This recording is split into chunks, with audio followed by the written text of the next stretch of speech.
ka qenë një makinë e cila ka pasur 2 persona brenda dhe kjo makinë ka filluar direkt të shkojë përkundrejt turistave që kanë qenë në Westminster Bridge, që është ura kryesore ku vendoset gjithashtu dhe Big Ben dhe House of Commons, do të thënë dhoma e parlamentit anglez. Mbasi ka dëmtuar shumë nga personat, nga të cilët tani është konfirmuar që një person ka vdekur. Po, një grua. Dhe një grua ka vdekur dhe faktikisht ka shumë persona të tjerë të cilët janë të dëmtuar me shumë dëmtime të cilat mund të jenë katastrofike për jetën e tyre. Ndërmjet atyre ka pasur fatikisht e polica të cilët kanë qenë civil në Westminster Bridge.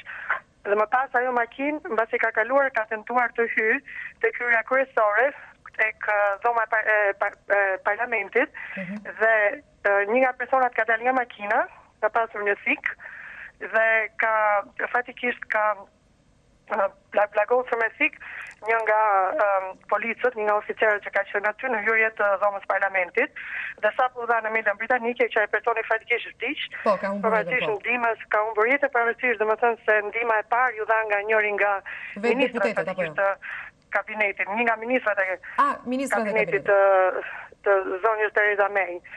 Fatkeqësisht me gjithë ndihmën e parë që u dha, ai fatikisht humbi jetën, domethënë në krye të detyrës.